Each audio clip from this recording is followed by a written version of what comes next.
Hi there. Thank you very much for playing The Beginner's Guide. My name is Davey Wreden. I wrote The Stanley Parable, and while that game tells a pretty absurd story, today I'm going to tell you about a series of events that happened between 2008 and 2011. We're going to look at the games made by a friend of mine named Coda. Now, these games mean a lot to me. I met Coda in early 2009 at a time when I was really struggling with some personal stuff, and his work pointed me in a very powerful direction. I found it to be a good reference point for the kinds of creative works that I wanted to make. So just to start you off, this is, I think, the first game he ever made. It's a level for Counter-Strike. You can walk around here, by the way. And mostly it's just Coda learning the basics of building a 3D environment. But what I like is that even though he starts from the simple aesthetic of a desert town, he then scatters these colorful abstract blobs and impossible floating crates around the level. And of course, it destroys the illusion that this actually is a desert town, and instead this level becomes a kind of calling card from its creator. It's like a reminder that this video game was constructed by a real person. And it kind of makes you wonder, what was going through his head as he was building this? This is what I like about all of Coda's games. I mean, not that they're all fascinating as games, but that they are all going to give us access to their creator. I want us to see past the games themselves. I want to get to know who this human being really is. And that's exactly what we're going to do here. So, it's 2008, Coda starts making these games, and he never releases any of them. He doesn't put them onto the internet, he just makes them and then immediately abandons them, and they sit on his computer forever. And I think he really understood this image of himself as a recluse. At one point, he jokingly renamed his computer's recycling bin to Important Games Folder. So, this was just how he worked. He tended to crank them out one after the other without even really pausing to try to understand what he had just made, until suddenly one day, he just stopped. In 2011, that was it. He made his last game, and then he hasn't made another one since. And that's why I've taken this opportunity to gather all of his work together, is because I find his games powerful and interesting, and I'd like this collection to reach him, to maybe encourage him to start creating again. And if the people like you who play this also happen to find his work interesting, then I'm sure it'll just send that much stronger of a message of encouragement to Coda. So thanks for joining me on this. If you have a particular interpretation that I haven't mentioned here, or if you just need to get in touch, you can email me at daveywreden@gmail.com. Okay, that's about it for introduction. Let's take a look at Coda's first proper game. As each game is loading, I'll show you the date that it was completed. This first one was made in November 2008.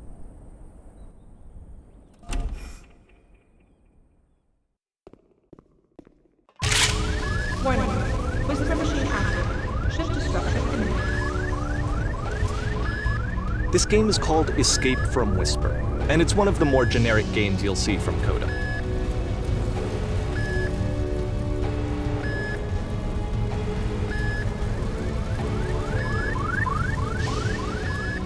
You can click to fire the gun.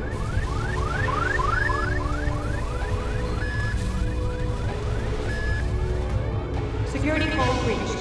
Hostile alien life form inbound. It kinda looks like this game was abandoned mid-development. For instance, you have this gun, which you'd think would indicate that there are supposed to be monsters or enemies somewhere, but then clearly there are no enemies anywhere. You can't even reload the gun when you run out of bullets. But ultimately we don't really know. Maybe Coda thought that actually it was complete the way that it is. And I think that we should talk about his games for what they are, rather than for what they're not. Enemy force neutralized. Begin shield evacuation.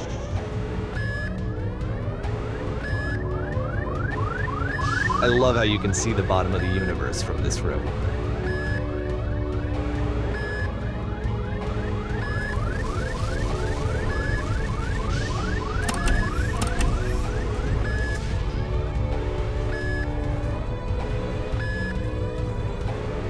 Apparently, this space station has a labyrinth on it.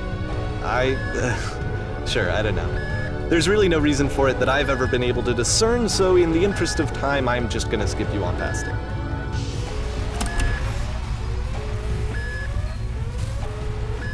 Okay, this is the part that's interesting.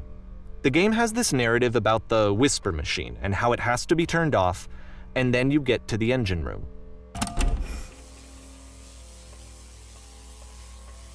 Hey, you there, in the engine room. You could save us all. That beam is powering the whisper machine. We could disrupt it by introducing a great enough heat signature. If your body could stop the beam. It's so much to ask, but for all of our lives, would you do it? Could you give yourself?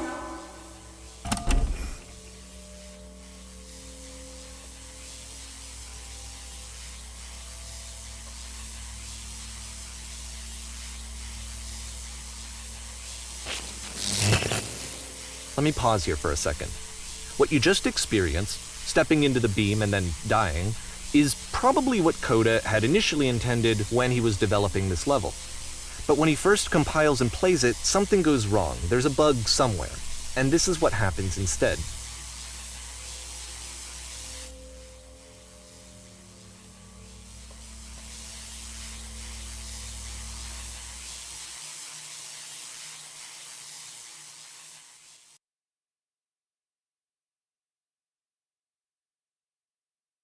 The beam causes you to start floating.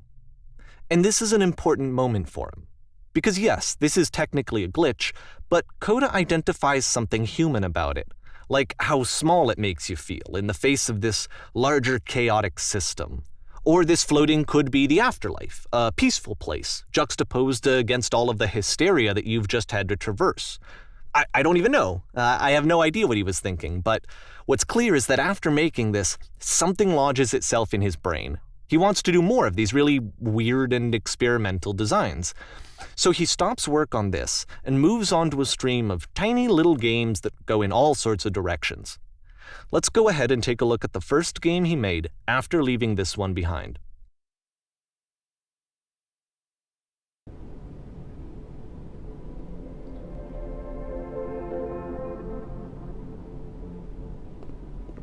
Yep, in this game you can only walk backwards.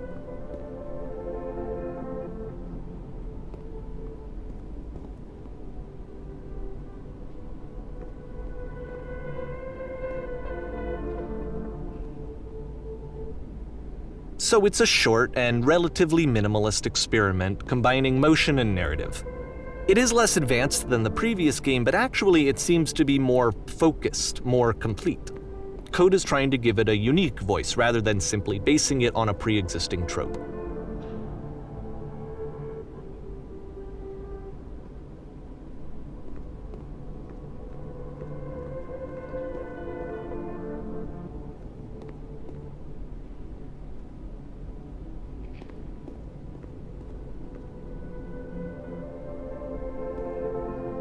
It's a short little thought, it says what it wants to say, and then it ends. Didn't need anything more than that. Which to me is why it works, because it gets out quick. Okay, next one.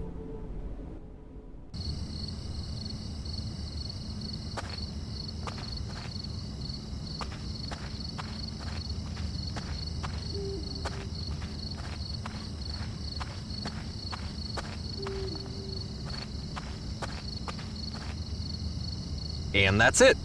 Okay, the meaning of this game won't be clear just yet. Please be patient with me for a few more games, and I promise you'll see what makes it interesting. Oftentimes, Coda would put bizarre titles like this one at the start of his games.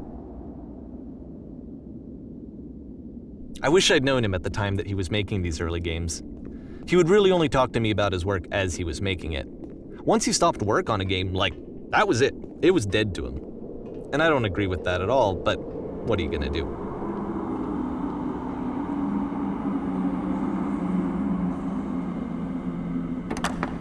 Once you've been slowed to an absolute crawl, the door at the top of the stairs opens. So why, if Coda's not showing these games to anyone, why bother opening the door at all? Well, to show you, I'm modifying the game here so that when you press the Use key on your gamepad, it'll bring you back up to full speed so you can enter the door for yourself.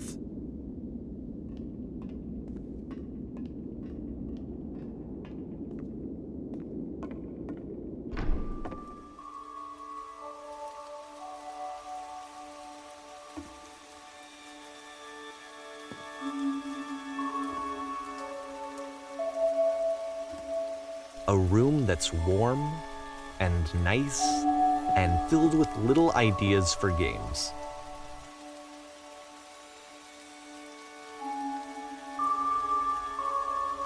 Coda would often tell me that he didn't mind if people thought of him as cold or distant.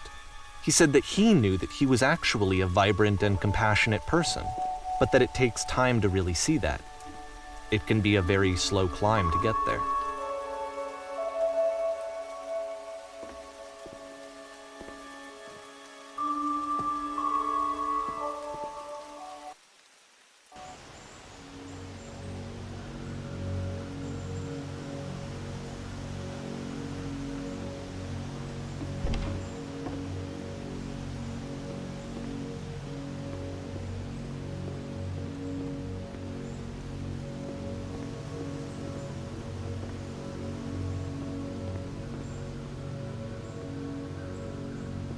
Well, this is new for Coda.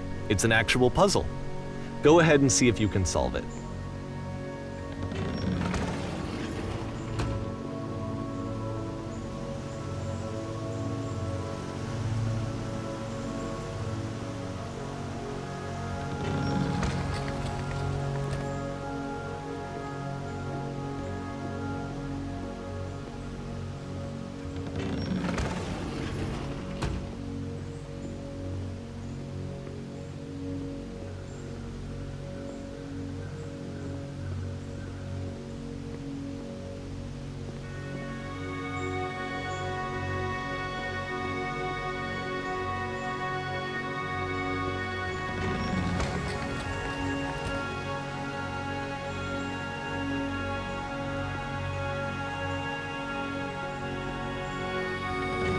Don't forget that solution, because we're going to see this puzzle again soon.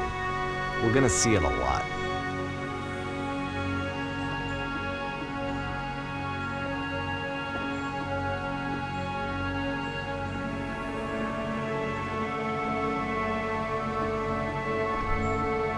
So that seems to be it, right? You walk down a corridor, you solve a puzzle, you get to the end. Simple enough. Alright, now I'm going to modify the game again, so that when you press the Use key on your gamepad, it'll remove all of the walls from this room.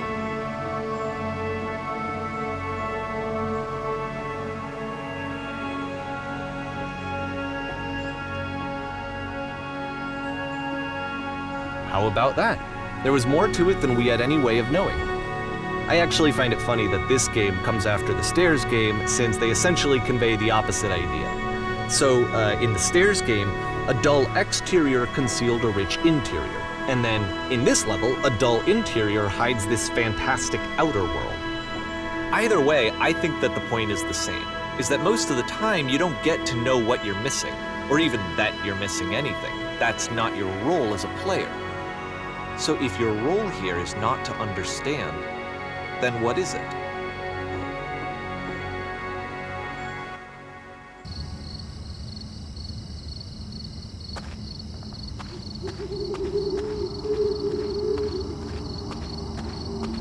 Aha! So, this, combined with the entering game from earlier, tells us that Coda believes his games are connected somehow.